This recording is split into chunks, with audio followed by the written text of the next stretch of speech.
Halo teman-teman, perkenalkan nama saya Talibul Hairil NIP 1908093330. Di sini saya akan menjelaskan tentang cara penggunaan Microsoft Access sebagai ujian akhir saya di mata kuliah Sistem Pengelolaan Pangkalan Data.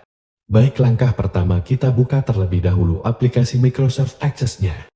Setelah membuka aplikasinya, lanjut kita membuat data baru atau klik pada bagian yang bertulis blank database.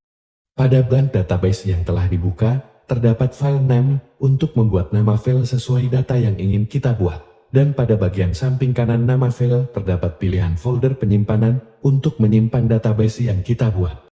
Setelah menyimpan file di folder, lanjut klik tulisan create pada bagian bawah yang berwarna merah. Setelah masuk di menu tersebut, ada beberapa pilihan menu. Pada bagian atas, pilihan menu diantaranya ada file, home, create, external data, database tools, help, dan pencarian. Pada bagian ini, kita akan membuat tabel terlebih dahulu yang berisi data-data yang ingin kita buat. Arahkan kursor ke bagian yang bertulis tabel 1, lalu klik kanan dan pilih save untuk mengubah nama tabel dan menyimpannya. Untuk merancang dan mengatur kolom tabel, arahkan kursor pada tabel yang baru kita buat, kemudian klik kanan dan pilih atau klik tulisan Design View. Pada menu Design View, kita akan membuat kolom sesuai nama kolom yang ingin kita buat dengan pilihan tipe data yang sesuai serta menentukan primary key-nya. Setelah nama kolom terisi, arahkan kursor pada bagian tabel yang sudah kita buat, lalu klik kanan dan pilih atau klik pada tulisan Dataset View untuk melihat hasil dari kolom tabel yang kita buat. Pada bagian ini, kita akan mengisi kolom-kolom yang sudah kita buat dengan data-data yang akan kita buat, mulai dari barisan kolom pertama hingga barisan kolom terakhir.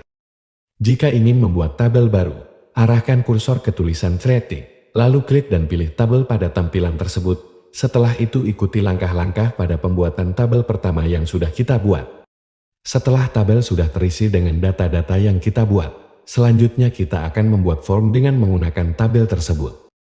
Untuk membuat form, pilih salah satu tabel yang ingin kita buat formnya, kemudian arahkan kursor pada tulisan Create lalu diklik. Pada tampilan tersebut, terdapat beberapa pilihan menu. Di samping kanan menu untuk membuat tabel ada menu untuk membuat query, dan ada juga menu untuk membuat form.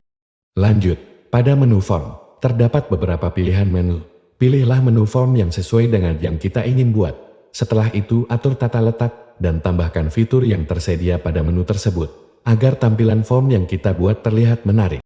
Jika ingin menambahkan form baru, pilih file yang ada pada tabel yang telah dibuat. Selanjutnya ikuti langkah-langkah yang sebelumnya. Setelah membuat form, kita akan membuat query dengan tabel yang telah kita buat. Untuk membuat query, kita pilih tabel yang ingin kita buat, lalu pilih dan klik Create. Setelah itu pilih menu yang bertulis Query Design. Setelah masuk pada menu query, kita pilih dan klik menu tabel yang ingin kita masukkan pada bagian kanan yang bertulis Add Table. Setelah menu terbuka, untuk mengisi field-field pada query kita pilih dan klik 2 kali di tiap nama file yang ingin kita masukkan. Setelah field-field terisi, lanjut kita simpan query yang telah kita buat. Untuk menyimpan query, klik kanan pada menu yang bertulis Query 1 lalu pilih dan klik Save, kemudian tulis nama file sesuai dengan yang kita inginkan. Setelah query tersimpan, untuk melihat hasil query yang telah kita buat, pilih dan klik tulisan Run yang terdapat pada menu tersebut.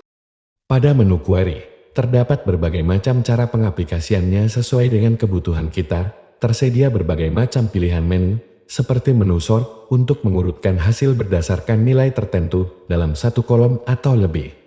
Seperti mengurutkan angka atau huruf dari urutan atas ke bawah dan sebaliknya. Dan ada menu kriteria untuk memfilter data yang ingin ditampilkan, serta menu OR untuk menggabungkan 2 atau lebih kondisi dengan syarat bahwa salah satu kondisi tersebut harus terpenuhi.